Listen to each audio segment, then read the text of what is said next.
This is Sportscentre. Hey, I'm Marissa Roberto, and 'twas the night before Trade Center, and all through the league, we've seen trickle in trades, Cole Smith, Myers, and Weegs. The phone lines are open and trades may be made, but hopefully most wait till Trade Center day. When Duthie and Dreger and CJ and Pierre join Hazy and O-Dog, MJ and Cher. So drop what you're doing and clear all your paths and watch some dumb skit involving ski masks. Let's do this.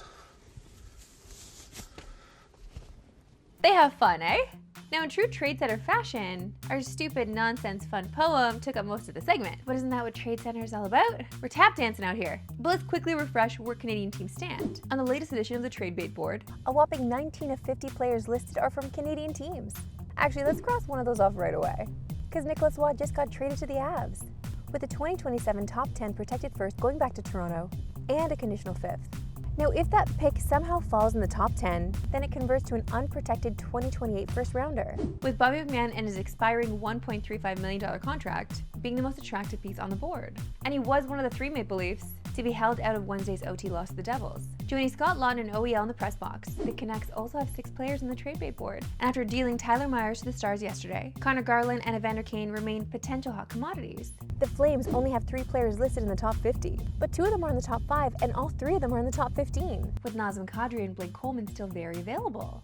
Uyghur was in the previous board, but well, now he's on the Mammoth.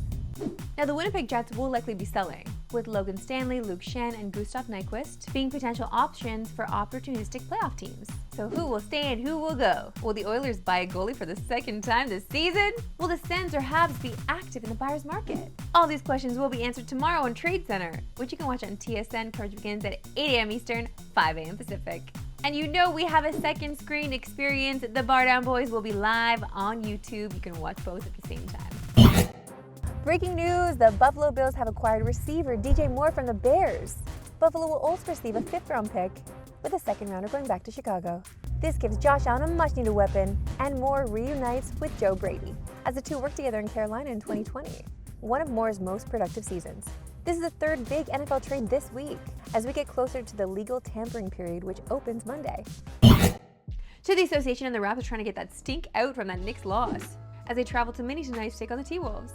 And for the Raptors, these are the games that have been killing them all year, and that's the ones against the top 10 teams in the association, as Toronto's just 4-16 against the NBA's top 10 this year, which does not bode well for the playoffs. The Raps currently sit in the 5 seed, 3 games behind who their first round opponent would be, the Cleveland Cavaliers. They're also 2 up on Philly for the 6th seed, but the key is staying out of that play-in. But that lead is now only 2.5 on Orlando. The one thing really working in the Raps' favor to end the season, though, is schedule, as Toronto's remaining opponents have a combined winning percentage, which is actually the 8th easiest in the association.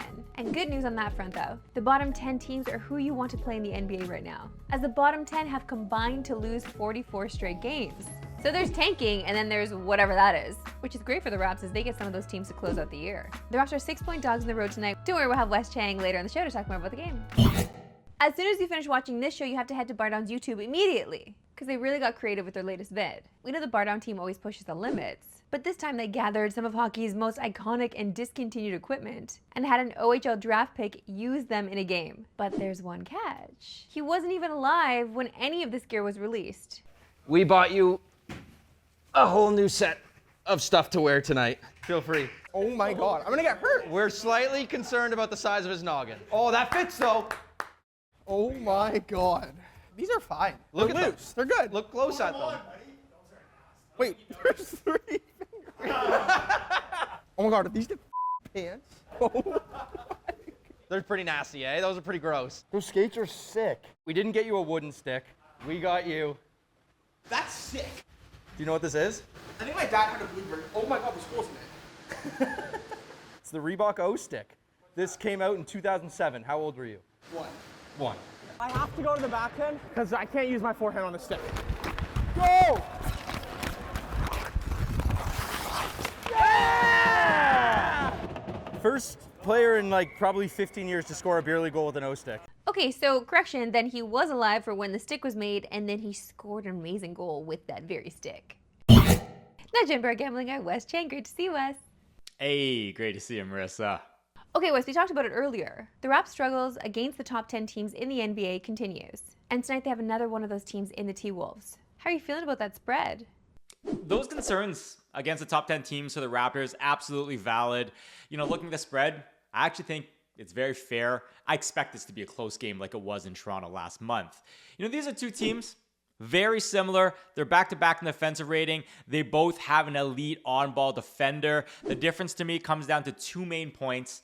First and foremost, the Timberwolves have the clear superstar advantage. When Ant-Man has it going, they are simply unstoppable. And then number two, there's a massive gulf in three-point shooting. The Wolves, they're 5th best in the league. The Raptors are 22nd. If that stays true in a game like tonight, I just think it's a very tough spot for the Raptors. Okay, Wes, you need a best bet for tonight. I like Ayo Dosunmu to go over his scoring prop. And this bet ultimately comes down to my belief that he is Minnesota's 2nd best perimeter playmaker. Since joining the team, he's led them in bench minutes, but he's only averaging 11.4 points per game, which is really low considering that his usage rate sits at 16%. That's bottom 20th percentile.